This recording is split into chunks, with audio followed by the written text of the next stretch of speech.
Welcome to Your Cyber Path, the podcast that helps you get your dream cybersecurity job by sharing the secrets of experienced hiring managers and top cybersecurity professionals with you. Now, on to the show. Hi, everyone. I'm Kip Boyle, and welcome to Your Cyber Path. And I'm here with Jason Dion. Hey, Jason. Hey, Kip. Great to see you again. It's good to see you, too. And this is going to be a great episode. Before we start diving into episode 75, which is going to be about the value of university degrees in the cybersecurity career, I'm just going to acknowledge that you and I are going to meet up again for the first time in 6 months, thereabouts. So I'm looking forward to that. We'll meet up in Orlando. So, yeah. Yeah, I know you're bringing the kids out for Disney World, so I'm going to sneak in and visit you for a little bit while you're having fun at Disney. And we'll do some dinner between you and me and my operations team and your family, and we'll all get to know each other and break some bread. And it's always fun to get together in person because we do a lot of this stuff online, virtually all the time. We talk, 2-3 times a week at least. But it's always nice to be able to sit down, face to face with somebody. Yeah, for sure. And I like the fact that even though I'm not going all the way to Puerto Rico this time, I'm just going to go all the way to Orlando. But up here in my my neck of the woods, it's kind of weird. The rest of the country's been kind of baking in this massive heat wave, but we're having January. It is colder and wetter in June this year than it's been in a long, long time. And so I'm not going to complain because I don't want to swelter in the 100-degree heat that everybody else is suffering in. But I just want to acknowledge that I don't mind going to Orlando for a couple of weeks right now. Well, as I said, I think you picked the worst time to come to Orlando because, you're going to be here for the end of June, early July. And I could tell you this week, I'm in Orlando right now, and it's been over 100 most of the days this week. Yeah. So it's been crazy. And it's I know most people love going to go visit Mickey Mouse during June, July, and August because that's the summertime. But I will tell you my favorite time. I grew up as a Floridian. I grew up in South Florida. And I used to go to Orlando all the time to go visit Disney. And the best time I find is always the 2 weeks after Thanksgiving before it gets into the Christmas rush. So the first 2 weeks of December is really good. Nobody's in the parks and the weather's great. And then if you go in around February, kids are in school, so there's not a lot of people there. Crowds are low. You jump around most of the rides and the weather is great. So, unfortunately, you're a slave to the calendar for school. I know. That's right. I was about to say, everyone who's listening, Jason is exactly correct. Do that. That's what you should do. Don't do what Kip's about to do. But it is because my wife is a public school teacher, and so we are a slave to the academic calendar, and so we just have to make the best of it. But in any event, hey, let's talk about the value of university degrees in cybersecurity because this is a topic that comes up all the time, and whether we prompt the conversation or whether somebody comes to us and asks the question, this just seems to be a never-ending topic. And so I think we should unpack this today. And I'll go first. I'll just simply open up with a statement that a degree can either help you or it can hurt you. There's really no single answer for everyone, and it's all context dependent. What do you think about my opening statement?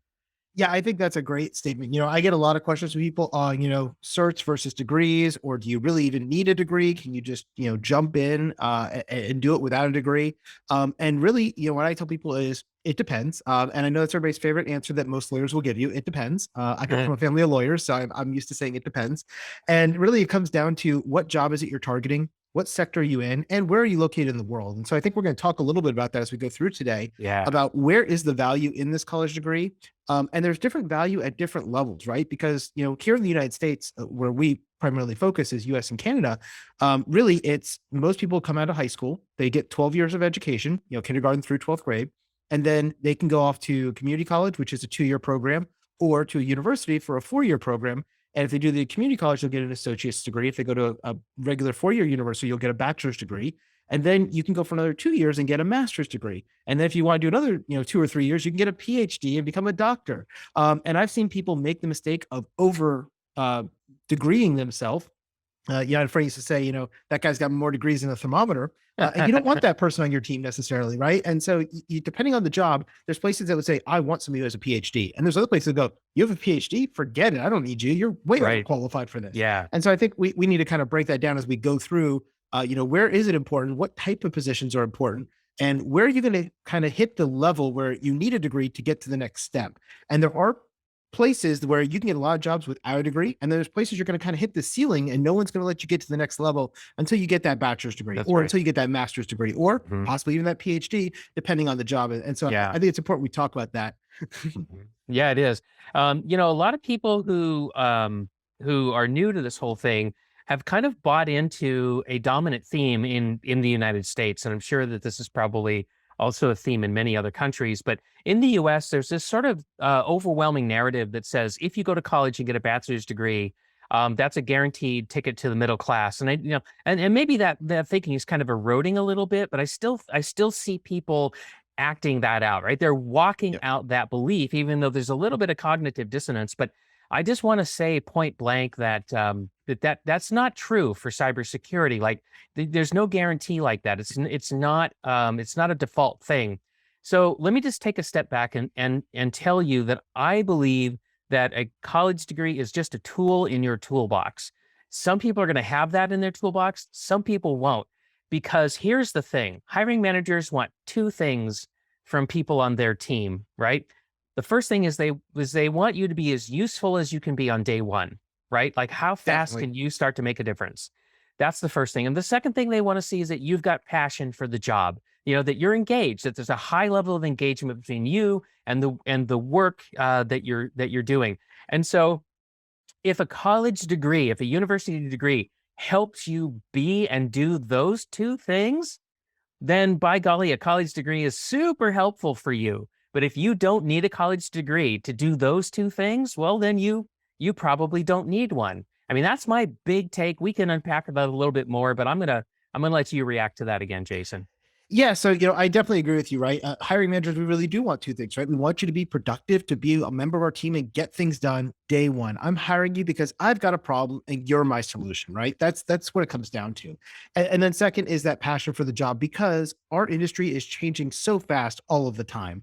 Within 5 or 10 years, we're dealing with completely different technology than we were 5 or 10 years ago. I think back to when I ran my first company back in 99 through 2002. I had my first company doing IT and websites and network installations and things like that. And I was talking at my office here in Orlando. We were installing the networks yesterday, and the guys were telling me about, hey, we're running these things. And I'm like, yeah, back I used to do this 20 years ago. And the technology that we ran the networks with 20 years ago is not the technology we're using Mhm. today.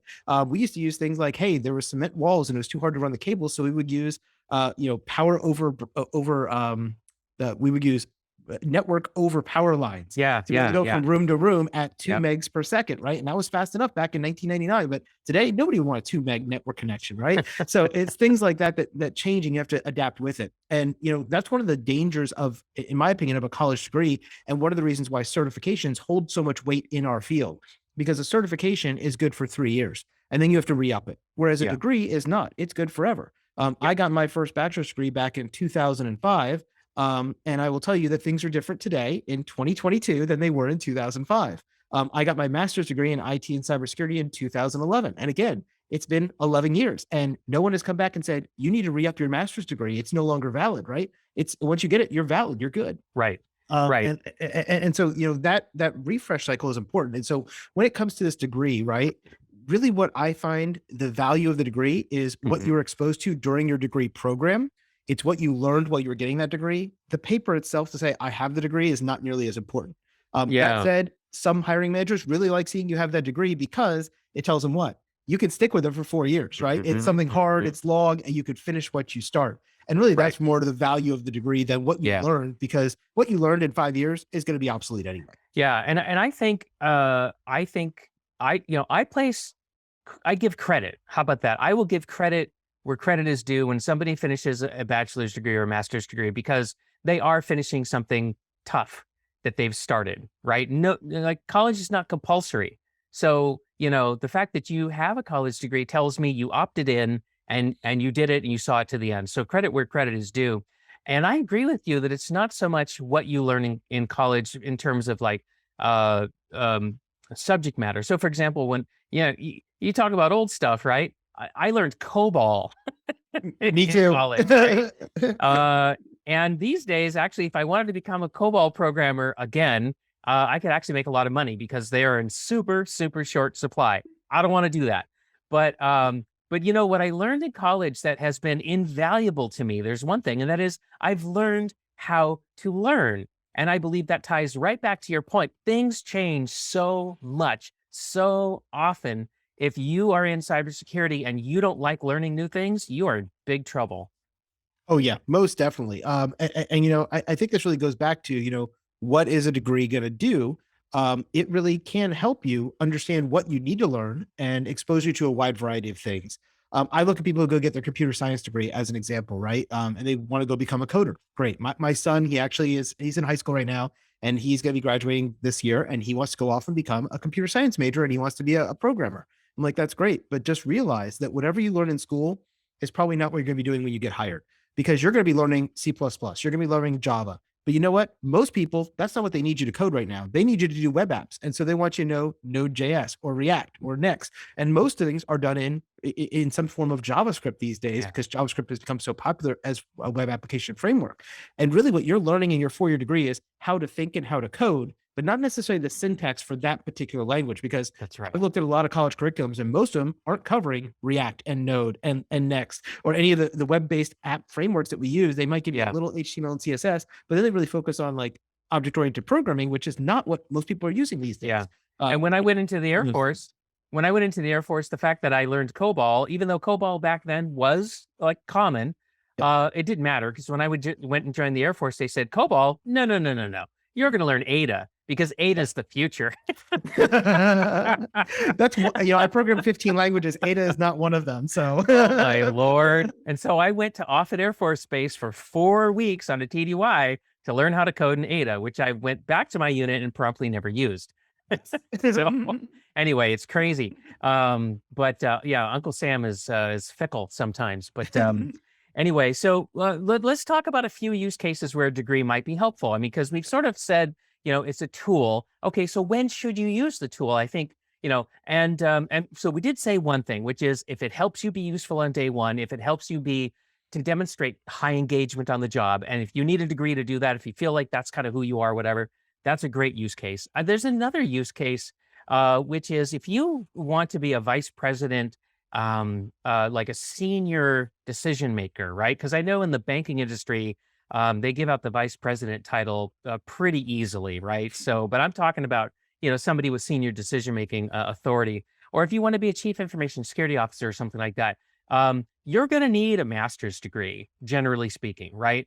And by the way, if you're going to do this in a mainstream company, which is to say a non-technical company, then your master's degree should probably not be in a technical field.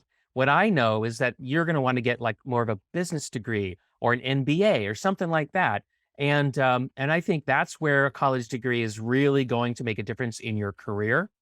And if you're in a tech company, then maybe, a master's degree in computer science, computer engineering, something like that. But notice how I didn't say cybersecurity as a degree area focus, right, Jason?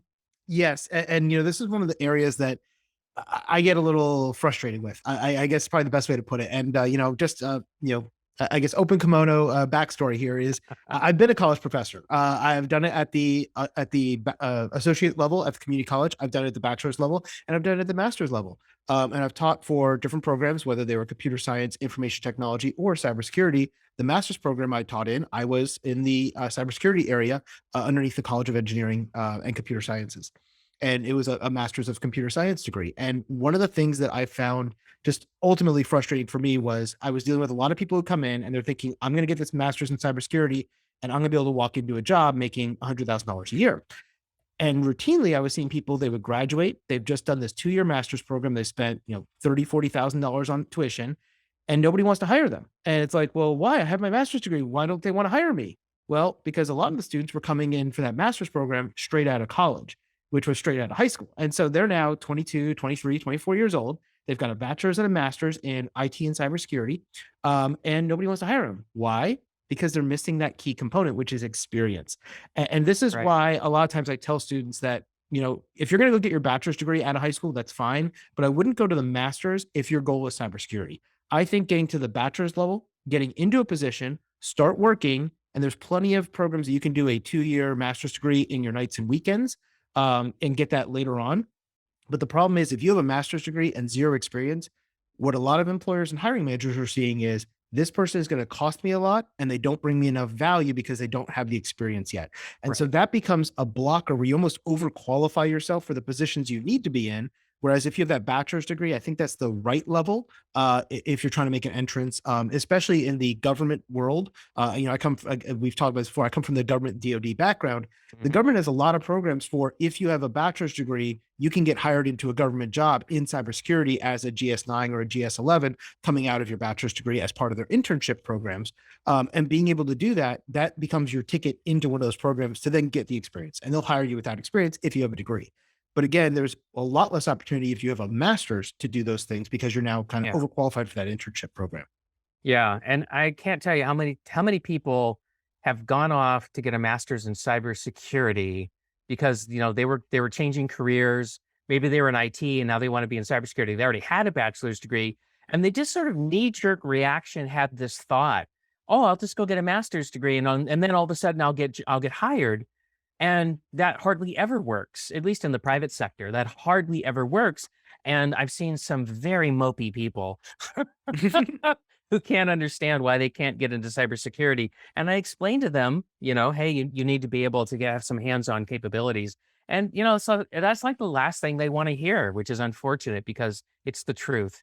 And they're just kind of demoralized because they just spent a ton of time and money going to school. They have to work again. They don't have time to go take a $15 an hour help desk job, to build back up into cybersecurity, which you and I both know that's not what they have to do either. But Yep. these are just some of the common thoughts that people have, when they find themselves in a situation. So, but okay, now that's we've talked a little bit about college degrees in general. We've talked about how it's a tool in your kit and when you might use it and which one you might get. Now, we also need to talk a little bit about how hiring managers see college degrees, right? Now, some companies really emphasize college degrees. If you go work for consulting organizations and other industries where college degrees are highly valued because they really help with marketing and portraying their workforce as being highly educated, well, then they're still going to require a degree. Now, there's other companies like Google who are de-emphasizing college degrees for various reasons, whether it's because of diversity, equity, and inclusion initiatives, or because they've just come to their own conclusion that there's lots of talented people out there who don't have college degrees, and we want to tap into that. So we're going to make it a little bit more competitive for them. But what I'm seeing is that so many people have college degrees that even when a company doesn't require them, it kind of ends up being a tool for hiring managers anyway, because then it's just an easy thing for you to use to say, oh, Kip's got a college degree, Jason doesn't. I can only hire one person. All other things being equal, I'm going to hire the guy with the college degree, whatever. So it's still kind of a frustrating situation for folks who don't have a college degree.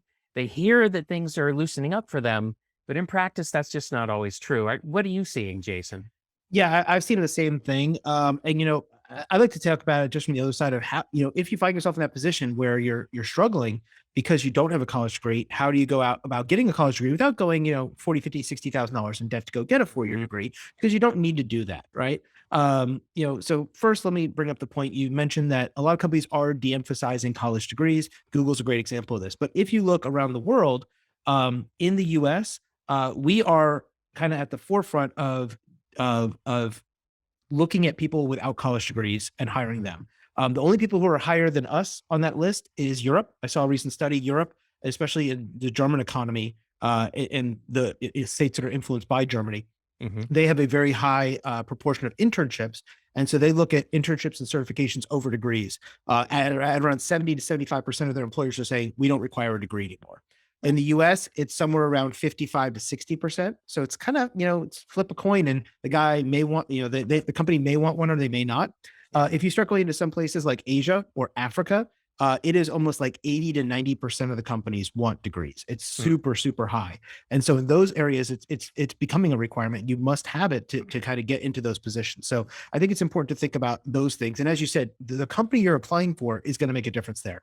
If you're applying for Kip's company or my company, we probably don't care as much if you have a bachelor's or a master's degree. We care that you can do the work, but we're also Right. small businesses. And so we care much more about that. Whereas if you're going to go work for, I don't know, a big consulting arm like Deloitte or Ernst & Young or something like that, they may want to see that you have a bachelor's or a master's because they're going to be billing you at $300, $500 an hour as a consultant. And because of that, they want to make sure that, that their customers see the value in that because you're bringing all this educational experience, right? Even if that degree really meant nothing, the fact you have it allows them to charge more. The other place I see this is in the DoD contracting world. So in the DoD contracting world, the way the contracts are written with the government, it's either experience or degree, and the degree can count as years of experience. So if you have zero experience, but you have a bachelor's degree, you are, according to the Department of Defense, you are considered to have 4 years of experience because of that bachelor's degree. Mm. Now, if I have 4 years of experience and zero degree, and you have a degree and zero experience, we are now considered equivalent in pay bands and hiring perspective. Yeah. You have a master's degree, they give you 2 years of experience for that. A PhD, they give you 8 years total of experience because 4 plus 2 plus 2. So that is one way to gain experience is by, if you're going for a DoD contract, by getting degrees. But again, it's kind of an expensive way of going about it. Yeah. So, going back around to what I was saying is, how can you go and get these degrees without killing yourself on cost? There's a lot of great schools out there that focus on low cost and high turnover, I guess, high graduation rates, and pushing through a lot of students. And I will tell you, in the cybersecurity world and in the IT world, I don't see a lot of companies who say, I must see a degree from X college, right? In the Right. MBA world, that kind of carries some weight. Like I went to Dartmouth, I went to UCLA, I went to, I don't know, Rutgers, whatever. Harvard, right? Harvard Business School, right? That's going to carry some weight versus, hey, I went to Florida Atlantic University. Nothing wrong with Florida Atlantic University. It's a great little school down in Boca Raton, Florida, but they're not Harvard, right? And so that doesn't carry that weight. But I will tell you that most companies don't really care where your degree is from when you're dealing in the IT or cybersecurity world. It's more that you have it. And so because of that, don't go spending $60,000 to go to, I don't know, Boston University or Boston College, right? You can go to your local university system. Conversely, a lot of states, including I'm sitting in Florida right now. Florida has a university system, which are 4-year degrees. They also had a community college system. And over the last 5 to 10 years, they've taken all their community colleges and they've allowed them to start doing 4-year degrees too. So you can actually get, and that's a great, very inexpensive way to do it because you can go to your community college for about $100 an hour for a credit. And you need 120 credits to graduate and get a bachelor's degree. So, $100 an hour times 120 credits is $12,000. You can have a 4-year degree, as opposed to going to the university level. Like when I was up in Maryland, University of Maryland was $500 a credit hour. So it's 5 times the cost to be able to say, I went to this school versus that school. You're going to learn the exact same thing. I've taught at both the community college and the bachelor's level and the master's level at various schools at various prestige levels. And I will tell you, we taught the same curriculum in all 3 places. Yeah. So it really doesn't make a difference. Yeah. And you said the P word, which I was going to try to make sure we said, which is prestige, right? So it really is a lot about status. And I do want to say something, tack on to what you said about college, community colleges giving bachelor's degrees. So we've got a community college very close to my home. I actually went there because my first 2 years in college were at a community college. And so recently I went back there to serve on an advisory board for a cybersecurity degree that they were creating. And I loved what they came up with, and not just because I was part of the process, but when you go through their degree program, not only do you get a bona fide 4-year college degree, but the way they structured it, you actually get several key certifications upon graduation, right? Because they've aligned their curriculum with A+ and Security Plus and CCNA, and all their core classes have hands-on requirements. So you have to get hands-on with a router, hands-on with a firewall, hands-on with Active Directory. And so graduates of that program are ready to go. They can say they have a degree, they have certifications, and they have hands-on experience. And so, boy, that's what I would encourage people to look for. If you believe you need a college degree in your toolbox, that would be the kind of one that I myself would go and find and get. And I would not want to pay $1 million for it either. And the other thing is, depending on the state, a lot of states are allowing people to go to community college for free in their state. So I know, for instance, Tennessee has a free community college program. So you can go get a 4-year degree and it costs you nothing because you're a Tennessee state resident, and they have great programs. And as Kip said, a lot of these programs, they build them based on an advisory panel. So Yeah. I was working with Anne Arundel Community College when they built out their program back in 2012, 2013, 2014 time period. And we still use the same program today. And as part of that, they actually got not just the professors like me, but they also got local companies in that area. So they said, hey, local companies, what skills do you need? When you're hiring somebody as a cybersecurity analyst, what do you need? They said, well, we really need somebody who has Security Plus. We really need somebody who has CCNA, who understands logs, how routers work, how switches work. And they kind of told us all the things they wanted in a person. And we built our program around those things. So now that company knows when you come with that, 4-year degree from this college or 2-year degree from that college or university, they know that basically they got 2 years of training of what they needed. And it's very little for them to get you into being what we say before, being productive on day one when I hire you, right? Because we already built those skills into the program in a very hands-on way. And so I see a lot of those programs are just very, very beneficial for people trying to break into cybersecurity as well, because it can be that on-ramp directly into a partnership, because a lot of these companies in your local area work with the community colleges. They don't necessarily work with the universities because the universities are too big. They've got 30,000 students. They don't have the time for that, but the community colleges do. And so you'll see a very, very tailored program there. Community colleges are very scrappy and very real world. Universities tend to be a bit more in the theoretical domain and don't like other people telling them what to do. So we know better. We're the university. Hey, listen, as we wrap up this episode, I want to give you one real practical piece of advice here. Hopefully you've heard something really practical already, but in case you haven't, here's a super practical piece of advice.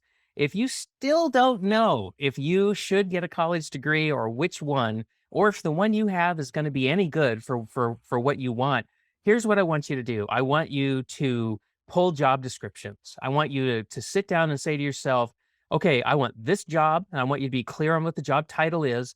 And then I want you to get really clear on the industry that you want to work in and the size of company that you want to work for. Now, if you can get those 3 things figured out, then you can start pulling job descriptions and comparing them. And I think after you pull 6 job descriptions for the job you want, in the industry you want, for the size of company you want, it'll become very obvious very quickly what it is you need to do, right? So that's private sector. Jason's shaking his head. Jason, what if somebody wants to work in like DoD, whether it's like for a defense contractor, or if they want to actually go on Uncle Sam's payroll, is there some equivalent thing they should do? Yeah. So, when it comes to Uncle Sam's payroll, your best source for that is always going to be usajobs.com. So if you go to USA Jobs, it is the clearinghouse for all government jobs. And when I say being on Uncle Sam's payroll, I mean, you are a W-2 employee working for the U.S. government. You are a government civilian working either in paid by the U.S. Treasury. Yes. You're getting paid and you're working for either like U.S. Treasury, IRS, Social Security, FBI, CIA, NSA, the DoD, whatever. You're working for somebody in the greater, government. And for them, all those jobs are put into USA Jobs. So if you're thinking, hey, I'd like to go work for Customs and Border Patrol because I live down in Texas and they've got a lot of, drones flying overhead that need to communicate back. And maybe I could be that guy. You can find that at usajobs.com, usajobs.gov, .gov. So yeah, definitely check that out. And just like Kip said, if you're looking at a position, for instance, an IT specialist is a 2210. So they call those, that's the 2210 series. It'll tell you like for this position, you must have 8 years of experience and a bachelor's degree. So what that means is you need 8 years of experience plus a bachelor's degree, or you need 12 years of experience and no bachelor's degree. They won't tell you that, but that is one of the things, right? And some hiring managers will only hire people who have a degree if they put that in the job description, but a lot of them will say, or equivalent experience. And so that's one of the things you can look at. The other thing is if you're looking for government contractors, if you look at any of the common government contractors, Lockheed Martin, General Dynamics, Harris, there's a million of them out there. But any of them, when you start looking at theirs, they're going to do very similar, where they're going to say, must have degree or X number of years of experience, because for the most part, they are very transferable. And what that allows them to do is find a wider pool of candidates to fill those positions, but also it helps them establish what your pay band is. And this is one of the things that we haven't really talked about in this episode yet, but a degree can change your pay band, especially in the DoD. DoD contractors are very big on that, where it's like, hey, I can pay you $80,000 a year, but if you have a bachelor's degree, I can pay you $100,000. If you have a master's, I can pay you 120. And the reason for that is their contract with Uncle Sam says, if I get somebody who's in a level 1, 2, or 3 based on their education, I can pay them level 1, 2, or 3 rates. And so that will count. I don't know if that holds as true in the private sector, Kip. Not so much, although it can happen. It can happen. I think it really just depends on where the organization is in industry wise, and then also who's setting the hiring policies. I have encountered it. It's just not very common. Yeah. And so that's another thing to consider, right? Depending on, again, are you looking to be on the Uncle Sam side, or are you looking at being general private Right. sector side? And that, where, if you think about it that way, though, if I'm going to make an extra $10,000 or $20,000 a year by having a bachelor's degree working for a defense contractor, well, heck, it makes sense for me to go get that 4-year degree, because it cost me $12,000 to $14,000 to get it, and I'm getting $10,000 a year. I'm getting instant payback, right?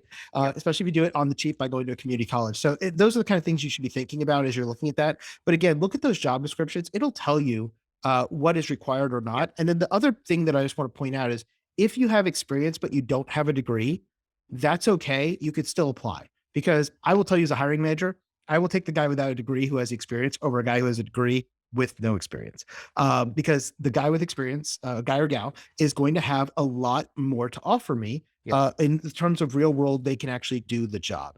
Yeah, right. And that's what we said that we want to see in the beginning, right? Is we want to see people as useful as possible on day one. Okay, so Jason, we're about out of time. You want to wrap up the episode for us? Yeah, I just want to thank everybody again for joining us for another episode of Your Cyber Path. I'd like to remind you to go to yourcyberpath.com/75 if you'd like to get any of the episode notes or links that we have talked about in this particular session. And if you go to yourcyberpath.com on the homepage, you can sign up for Kip's mentor notes. I highly recommend you do that. He sends those out every other week, and it's got lots of great information that will help you in your career search and help you as you're doing your interviewing and your resumes and all sorts of other stuff, and just to keep you up to date with what's going on in the industry. So it's totally free, no cost. Highly recommend you sign up at yourcyberpath.com. And until next time, we will see you in 2 weeks. Thank you for listening to this week's episode of Your Cyber Path. Don't miss an episode. Press the subscribe button now. If you would like to learn more about how to get your dream cybersecurity job, then be sure to visit yourcyberpath.com, where you can access the show notes, search the archive of our top tips and tricks, and discover some fantastic bonus content.